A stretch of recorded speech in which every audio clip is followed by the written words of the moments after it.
I don't know how many of you guys listen to the Low Post. It's a ESPN podcast talking about basketball featuring Zach Lowe. He had on Tim McMahon, who covers basketball largely in Dallas, but in the greater Texas area for ESPN. And a name came up as a possibility for the Houston Rockets and all the cap space that they have this offseason. You will shudder when you hear it. They have a bonanza of cap space. And if you look at the free agents, burning a hole in their pocket.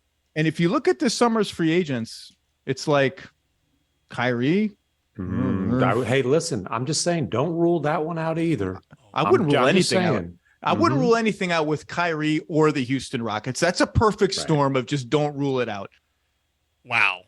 That last part with Zach Lowe is a shot. But would you be that surprised if Tillman Fertitta gave the green light to bringing in Kyrie Irving? Good God. Can you imagine? Keep him the bleep away. I'm sorry. I don't want the Houston Rockets to be full of players who believe that the earth is flat, that we've never been to the moon. What are some other popular conspiracy theories? I don't want anyone on the Houston Rockets to be spouting the theory that Luka Doncic is a lizard person. I think all of Twitter and the online community, which of course is perhaps a tad too rosy for my liking, feels like last night's Rockets loss to the Boston Celtics by 24 points was a good one. And I actually do agree. Sean Mapes behind the glass, you are our resident basketball head. You got to agree with me and the Rockets community. That was a good loss despite the absolutely lopsided final score.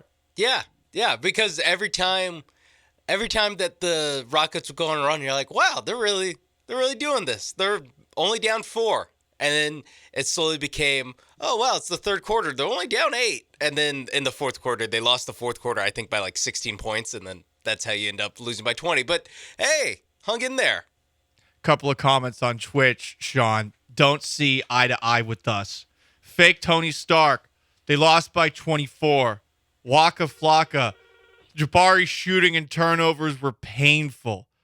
Fake Tony Stark follows up asking, are you hot? You just don't get it, guys. You don't get it. I'm being serious. This is not a sarcastic take. They played well in the first half. And considering this was coming off of a game the night before, which was arguably their most impressive victory of the season, they hung around for 2 quarters. They were sort of around in the third, and they ran out of gas in the fourth quarter. I am giving them a serious moral victory. I mean, they were down just 1 right before halftime into those 2 Jabari Smith turnovers. Yeah, he had 2 in about a minute, and what could have been trailing by just 1 point at the break turned into a 7-point deficit, and they kept it at about that mark throughout the entirety of the third quarter. But we're talking about a game against the best team in basketball on a back-to-back. I actually thought you saw some things in that game to build off of. You saw what Jason Tatum, who is playing like the MVP of basketball, he finally figured out how to drive in the paint. And you also saw what Jaylen Brown are able to do. The Rockets don't have a player on either of those two's level at this point in time. Jalen Green could be that guy someday. I don't think Kevin Porter Jr. is ever going to be that guy. I think best case scenario, he's going to be a 6th man. Might not be here. But there were moments in last night's game to, I actually think, build off of. And yeah, they lost, and they lost by 24. I think we are all in agreement, though, that they actually did take a step forward. And I will actually give you some statistical evidence as to why.